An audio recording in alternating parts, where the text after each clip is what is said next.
O assunto da semana é o tarifaço. Sim. Né? E mais do que o tarifaço, ver as cabeçadas que o nosso governo está dando nessa questão, porque trata um problema econômico como se fosse um problema político. Tudo bem que a nota do Trump veio toda atravessada, colocou problemas políticos juntos, etc, etc, etc. Mas a grande situação é a questão do imbróglio econômico que nós estamos metidos. E com os grandes problemas que o Brasil tem em relação às importações americanas e às taxações das importações americanas. Né? Quem entrar numa loja, esses dias eu comprei umas coisas de uma dessas lojas de importação, que vende baratinho, você pega lá o preço do produto, é uma insignificância. A hora que você vai pagar, dá 75% de imposto para você poder importar o negócio. O mais caro sempre é imposto, né? Hã? O mais caro sempre é Sim, imposto, mas eu né? falo, você compra um produto de R$10 e você paga R$17,50 no final das contas. Porque a taxa de importação subiu, porque o EF subiu, porque não sei o que subiu. Então, quando você olha para a situação de falar, está taxando em 50%, o que o governo americano quer são discutir essas taxas internas que o Brasil coloca sobre produtos industrializados que vêm de fora. Se você pegar a negociação feita com a presidente da von der Leyen, que é a presidente do Bloco Europeu, essa semana, as taxas da Europa caíram de 50 que o Trump tinha posto para 10. O presidente da França vai conversar diretamente com o Trump e já tem sinalização que vai ficar em 7% as taxas de importação da França. Mas estão conversando economicamente, quer dizer, nosso país abre mão disso e, em compensação, os Estados Unidos abrem mão daquilo.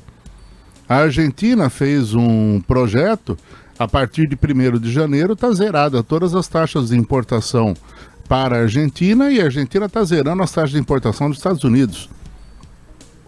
Um iPhone que no Brasil custa 14, 15 mil, lá vai custar 6 mil reais, porque não vai ter impostos a partir de 1º de janeiro.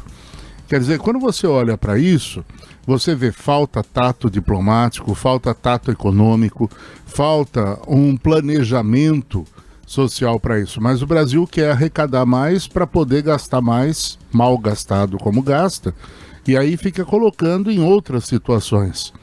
Né? Então quer discutir política. Não vamos discutir política agora, vamos discutir a questão de taxações comerciais, vamos discutir questão de competências comerciais. Nós temos um partido que é analfabeto nesse sentido, que está no poder e que apenas usa de articulações ideológicas e políticas, e tudo ele ideologiza, tudo ele politiza, tudo ele coloca nessa questão e atribui sempre a culpa é do outro.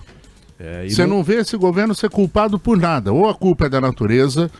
Antigamente tinha queimada, a culpa é do governo que não presta atenção na queimada. Agora tem queimada, a culpa é do clima que está muito seco. Tinha problema de enchente, a culpa é do governo que não preparou antes do enchente. Agora o problema é do clima, porque o clima está variado.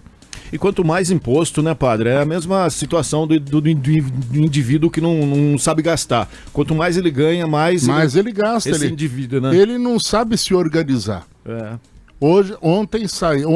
Sexta-feira saiu o laudo. Lembra aquela ponte que caiu ligando 2 estados lá do norte e nordeste? Saiu o laudo da ponte.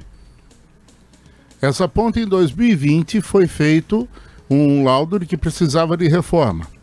A morosidade do Estado demorou para aprovar para 2022, o início da reforma. Em 2023 devia começar, mas a empresa que ganhou não era a empresa agora da nova administração, precisou mudar para 24, para 25 e a ponte caiu. E agora a culpa é de quem?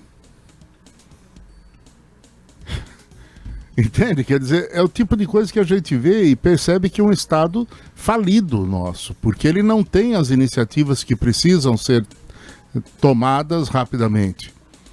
Manda um grupo de deputados e senadores para os Estados Unidos para negociar sendo que quem resolve é o executivo e não é administrativo, não é o legislativo. Então não é política que vai resolver. O que vai resolver é competência de negociação econômico-administrativo. Ainda bem que foi o legislativo, não foi o judiciário, né? Não, mas o judiciário não pode porque não pode sair do país. Sim, claro. Então... Não, estamos fazendo apenas uma comparação do que acontece hoje, né? E juridicamente depois, no país. Né? O que você vê, o Itamaraty, que deveria ser a fonte das negociações, ela passa a ser a fonte de espalhar fofoca. Porque todas essas notinhas que saem por aí na grande imprensa comprada pelo atual governo são notas que saem de dentro da sala de café do Itamaraty. É isso que é interessante. Né? Então o Itamaraty que diz, olha, o governo vai fazer não sei o que, vai tomar tal atitude lá nos Estados Unidos, o governo americano está fazendo isso, está tendo não sei o que, sai dessa fonte de fofoca. E eles colocam como se tivessem correspondentes dos Estados Unidos, estão dizendo que vai ter isso, vai ter aquilo, aquela história daquela lei Majestic, né? Que é isso que é o nome da lei? Magnitsky. Sei lá, aquela coisa lá. É. Os Estados Unidos nunca pensou em usar essa lei porque não está previsto. Se tomar outras proporções, vai ser tomada. Mas quem é que lança? Itamaraty, olha, o governo americano está estudando, inclusive, colocar isso, fazer isso, não sei o quê, e vai jogando na rede. E hoje nós temos uma internet que não tem eira nem beira, principalmente quando é para favorecer os interesses de quem está no poder. Né? Quando é para falar a verdade, a gente corre o risco de tomar cuidado com as coisas. Eu estava mostrando agora aqui para vocês antes de começar, quer dizer, mandaram para mim, olha só, tem o seu nome na internet, mas daí vai ver, não é o Padre Adalto daqui, é o Padre Adalto lá do Nordeste. Que tá, é outro Padre Adalto. É um outro Padre Adalto. Embora o nome seja mais difícil ter, né? Muitos Adaltos, mas tem, né? Mas tem. Ainda padre também. E padre também, você acha dois Eu conheci um que estudou comigo lá no Pio Brasileiro na época, mas não é esse também, então já tem três que eu sei que tem. Né? E o Pá está denunciando uns problemas que estão acontecendo no interior do Nordeste. Sim. Então, são umas coisas assim curiosas. Mas se ele fala interior e não fala Nordeste, já era, já Padre cai na sua Adalto conta. Do interior, interior. Quer dizer, para quem está aqui, cai na conta do Padre Adalto. Mas é o tipo de situação que a gente fala porque é muito interessante. Né? O governo, infelizmente, trata questões administrativas como questões políticas. E isso vai prejudicando todo o andamento da nossa situação. Problemas econômicos, eles se reacomodam naturalmente. Ah, mas não sei o quê, porque 70% do suco de laranja vai para os Estados Unidos. Tá bom, ótimo. Só que nós temos um mercado que pode consumir metade disso que está indo para lá, só que não consome por quê? Porque é mais fácil exportar, porque você tem um rendimento maior do que colocar no comércio interno para vender. Uhum. Que faz parte da balança comercial. Faz parte da balança comercial. A carne, vai ter problema com carne. Quem é o maior importador de carne nos Estados Unidos? É uma empresa brasileira que estabeleceu lá para fazer embutidos. Nós não vendemos carne in natura para lá. A gente vende, uma empresa, um frigorífico daqui, que eu não vou falar o nome, que vende daqui para lá, para poder fazer os embutidos e as carnes industrializadas que eles comercializam lá. E que acabou e matou com as pequenas empresas familiares e comerciais que tinham lá. Por quê? Porque eles têm o monopólio agora da importação de carne do Brasil. E segundo alguns analistas, só o ano passado, você imagina que a picanha que eles compram lá para comercializar é vendida a $2 o quilo. Preço final que chega para eles. Uma carne de segunda chega a centavos de dólar. Quer dizer, $1 hoje é R$6, $2 é 12. E aqui no Brasil tá quanto? Eu nem vejo mais. Uma carne de segunda. 80 conto uma picanha no quilo. Uma carne de segunda aqui no Brasil tá quanto? 30, 40 conto. E lá chega a centavos de dólar, porque a carne de segunda não tem valor comercial, então chega nesse preço para eles fazerem os embutidos lá.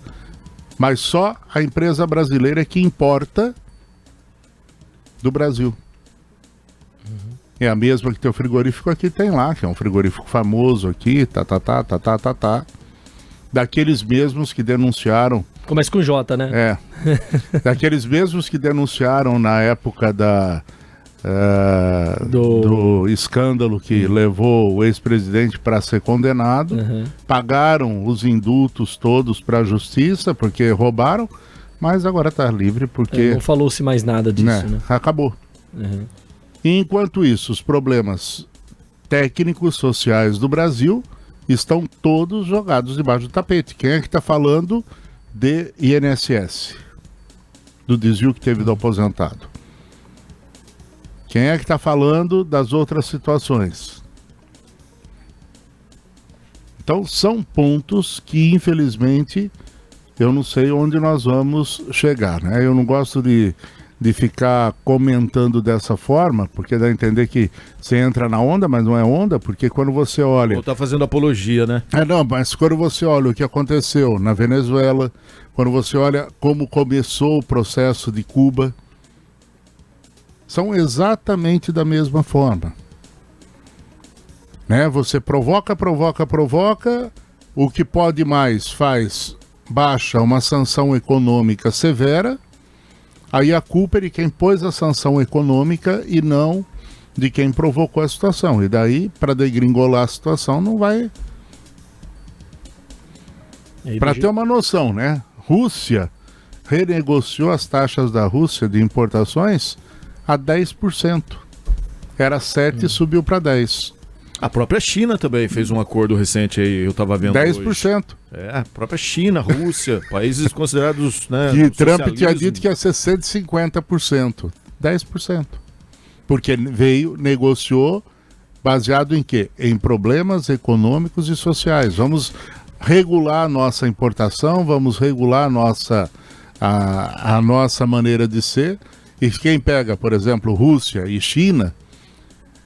A primeira coisa que eles sentaram na mesa de negociação com o Trump foi dizer: a ideia de não usar o dólar como referência para os BRICS foi do Brasil.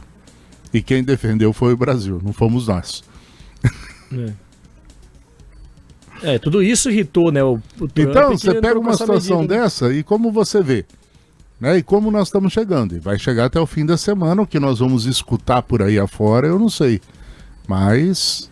vamos esperar para ver. Sexta-feira é o dia D, o famoso dia D. Esses países que o senhor citou aí, Rússia, China, já têm seus regimes estabelecidos, né? Agora eles estão só administrando. E o Brasil, se a tendência é essa, quanto pior é melhor, né? Para que o regime se estabeleça definitivamente aí, como aconteceu na Venezuela, enfim, aí, os países... mas acho que é uma questão também de não querer se curvar aos Estados Unidos, né? Principalmente a esquerda tem isso, né? De não querer se curvar aos Estados Unidos, querer bater de frente, mas infelizmente a gente depende. Tanto é que eu estava vendo um vídeo esses dias falando sobre o GPS, que nós não temos sistema de GPS, que a gente usa dos Estados Unidos, que se eles resolverem desligar, a gente tá mais lascado ainda, porque a Rússia tem, a China tem o seu sistema também, e nós não temos. Então, é bater de frente com um peixe grande, sendo que a gente não tem condições de bater de frente, é entrar numa guerra que a gente não tem arma. Os bancos brasileiros, se por acaso os Estados Unidos fechar o sistema de uso de dados americanos e transmissão de dados americanos, os bancos brasileiros param. Lascou. Porque todos eles dependem da comunicação de dados através de mecanismos de empresas americanas. Sim.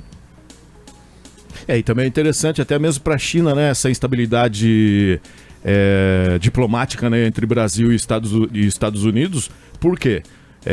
Até vários produtos que são vendidos hoje para os Estados Unidos podem ir para a China, né, no caso. Exatamente. E também barganhar valores, né, melhores. Mas o problema não é esse. Né? O problema não é esse de ir para a China. O problema é, você vai mandar para a China para receber em ien, como que é a moeda da China? Ien? Alguma coisa assim. Ou a ien é do Japão, não sei. Mas você vai receber na moeda chinesa, que não tem valor comercial no mundo nenhum, porque o Brasil não tem mais o que importar da China. É ien chinês. Ien chinês. Eu acho que fala ien, né? Que é o YUAN. É ien. 0,78 centavos do real brasileiro. Um ien equivale a 78 centavos do Brasil.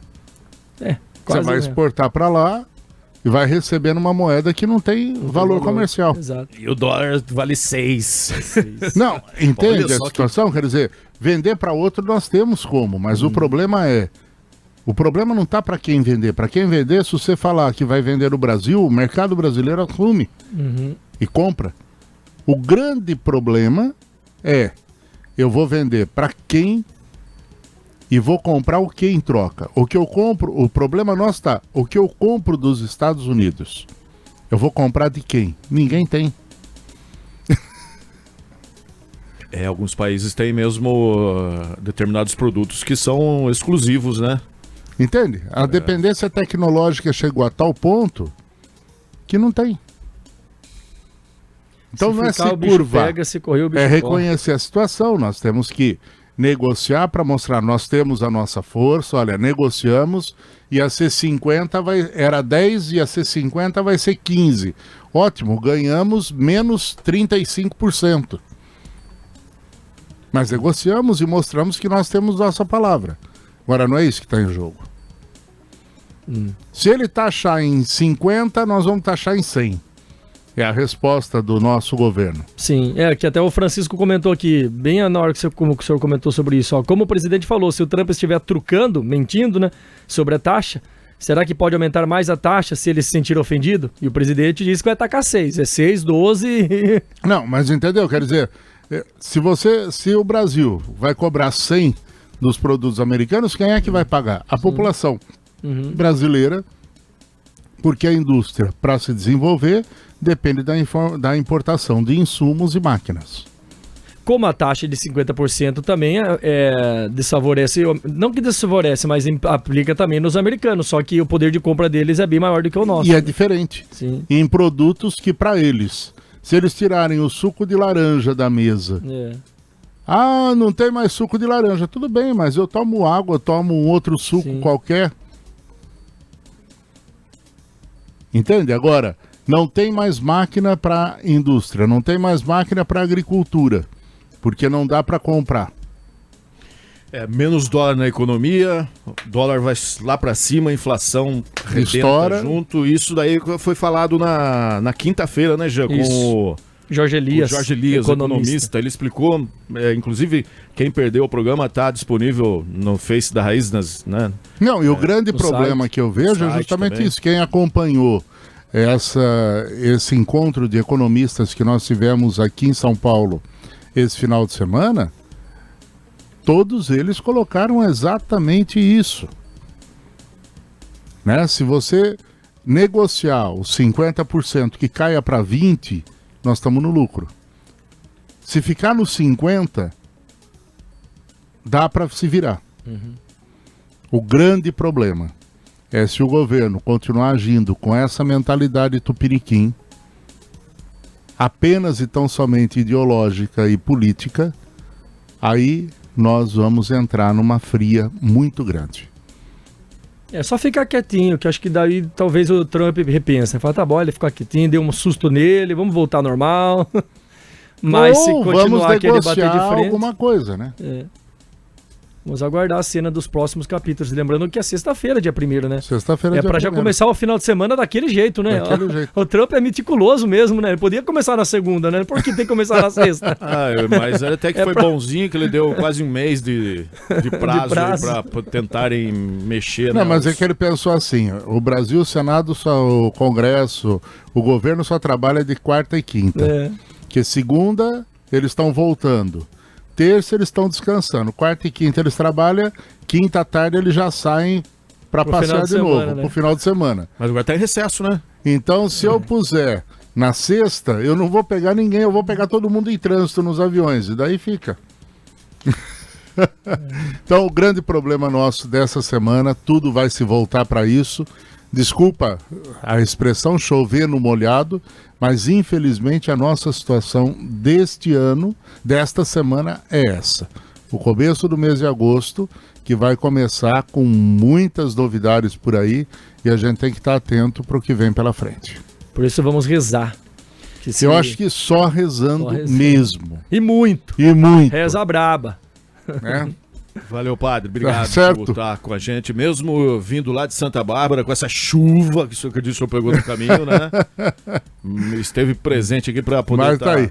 Mas é a situação. Sua participação. Tá bom? Um abraço e até segunda que vem, se Deus quiser. Quem sabe falando dos 50 que não aconteceu. Esperamos. Tem muita coisa para acontecer ainda. Uma semana cheia. Mas tá aí. Um abraço. Valeu, padre. Valeu, ótima semana.